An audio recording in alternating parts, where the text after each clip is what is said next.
ഇപ്പൊ പല ദാമ്പത്യത്തിലും അവര് കല്യാണം കഴിച്ചത് 20s അപ്പൊ ലേഡി 40s 18-20 വർഷം കല്യാണത്തിന് ശേഷം ഭർത്താവ് നോക്കുമ്പോ ഇവളെന്താ ഇപ്പൊ ഇങ്ങനെ. ഇപ്പൊ പ്രശാന്തേട്ടന് പ്രോബ്ലം ഉണ്ടായിരുന്നില്ല, എന്നെ കല്യാണം കഴിക്കുമ്പോ എനിക്ക് 43 വയസ്സാണ്. അപ്പൊ ഓക്കെ, ഞാൻ ആദ്യമായിട്ട് പരിചയപ്പെടാമെന്ന് പറഞ്ഞുകൊണ്ടാണ് തുടങ്ങുന്നത്. Is also mature, I am also mature.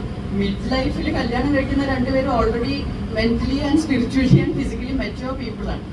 പക്ഷെ പലരും കല്യാണം കഴിച്ചത് വളരെ യങ് ഏജിൽ കല്യാണം കഴിച്ചു. ഒരു രീതിയിൽ ദാമ്പത്യം മുന്നോട്ട് പോയിക്കൊണ്ടിരിക്കുന്നു. 40കളിൽ വൈഫ് പെട്ടെന്ന് മാറി തുടങ്ങുമ്പോൾ ഹസ്ബൻഡ് ചോദിക്കുന്നത് ഇവളെന്ന് ഇപ്പൊ ഇങ്ങനെ അല്ലായിരുന്നല്ലോ എന്ന് പറഞ്ഞു തുടങ്ങുന്നിടത്താണ് ആ സംഘർഷം വരുന്നത്. അപ്പൊ നമ്മളെല്ലാം ആദ്യം തൊട്ടൊന്ന് പുതുക്കി, ഇപ്പൊ നമ്മുടെ കുട്ടികളല്ലല്ലോ ടീനേജേഴ്സ് ആവുമ്പോൾ അവരോട് അവർ കുട്ടികളായിരുന്ന പോലെയല്ലല്ലോ ബിഹേവ് ചെയ്യുന്നത്. അപ്പൊ ഇത്രയേ ഉള്ളൂ. It's A small communication gap that exist. ആ കമ്മ്യൂണിക്കേഷൻ ഗ്യാപ്പ് നികത്താൻ 100% ഈ ബുക്കിന് പറ്റും എന്നല്ല ഞാൻ പറയുന്നത്. ആ കോൺവെർസേഷന് ഒരു തുടക്കം കുറിക്കാൻ ഉള്ള ശ്രമമാണ്. ഈ ടോപ്പിക്കിൽ നമ്മൾ ഇനി ഒരുപാട് ചർച്ചകളും ഒരുപാട് നോർമലൈസ്ഡ് ആവണം. സ്ത്രീകൾക്കും പുരുഷന്മാർക്കും ഈ ടോപ്പിക്ക് ഓപ്പൺ ആയിട്ട് അവർ തമ്മിൽ സംസാരിക്കാൻ പറ്റണം.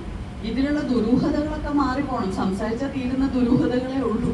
ഇത് സംസാരിച്ചു കഴിഞ്ഞ് ഈ ദുരൂഹതയൊക്കെ മാറുമ്പോൾ ഫീമെയിൽ ഹെൽത്ത് ബെറ്റർ ആവും, ദാമ്പത്യം ബെറ്റർ ആവും, കുട്ടികൾക്ക് അവരുടെ ഫാമിലീസ് കുറച്ചും കൂടി സപ്പോർട്ടീവ് സ്പേസസ് ആയിട്ട് തോന്നും. Especially teenagers.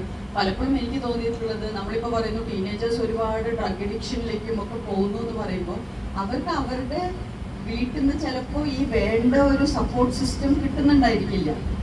ഇപ്പൊ നമ്മുടെ ഫാമിലി സിസ്റ്റം തന്നെ ഒരുപാട് മാറിയിട്ടുണ്ട്. 2 പേരൻസും വർക്കിംഗ് ആണ്. സ്ത്രീകളൊക്കെ പണ്ട് ഒരു കമ്മ്യൂണിറ്റി ഉണ്ടായിരുന്നു അവരുടെ ചുറ്റിനും. ന്യൂക്ലിയർ ഫാമിലി ലൈഫിൽ സ്ത്രീകൾ ചിലപ്പോൾ ഒറ്റപ്പെടുകയാണ്. ആ വീടിന്റെ ഫുൾ ഭാരം ഏറ്റെടുക്കേണ്ടി വരുന്ന ഒരു സിറ്റുവേഷൻ.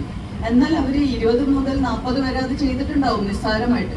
അപ്പൊ 40കളിൽ പെട്ടെന്ന് അവര് എന്നെ കൊണ്ട് പറ്റുന്നില്ല, എന്താ നിങ്ങൾക്കൊക്കെ നോക്കി കണ്ട് എന്നെ സഹായിച്ചാൽ എന്നൊക്കെ ചോദിക്കുമ്പോൾ വീട്ടുകാരാലോചിക്കുന്നത് ഇതെന്താ ഇപ്പൊ ഇങ്ങനെ, ഇന്നേ വരെ ഇങ്ങനെയൊന്നും കുഴപ്പമുണ്ടായിരുന്നില്ലല്ലോ. അവർക്ക് മനസ്സിലാവുന്നില്ല. അപ്പൊ നമ്മൾ പറയേണ്ടത് 20കളിലും 30കളിലും 40കളുടെ തുടക്കത്തിൽ വരെ എനിക്ക് ചെയ്യാൻ പറ്റിയിരുന്ന അത്രയും സ്ട്രെങ്തോ എനർജിയോ ചിലപ്പോ മെന്റൽ ക്ലാരിറ്റിയോ ഒന്നും ഇപ്പൊ പറ്റുന്നില്ല. അതൊരു പോരായ്മയല്ല, അതൊരു നാച്ചുറൽ ചേഞ്ച് ആണ്. നമ്മൾ അതിന് വേണ്ട സപ്പോർട്ടും റെസ്റ്റും കിട്ടി കഴിയുമ്പോൾ എല്ലാവരും കുറച്ചുകൂടി ഇൻവോൾവ് ആയിട്ടുള്ള ഒരു ഫാമിലി ആയിട്ട് നിൽക്കാൻ പറ്റും. So I think it is lot of changes to come in.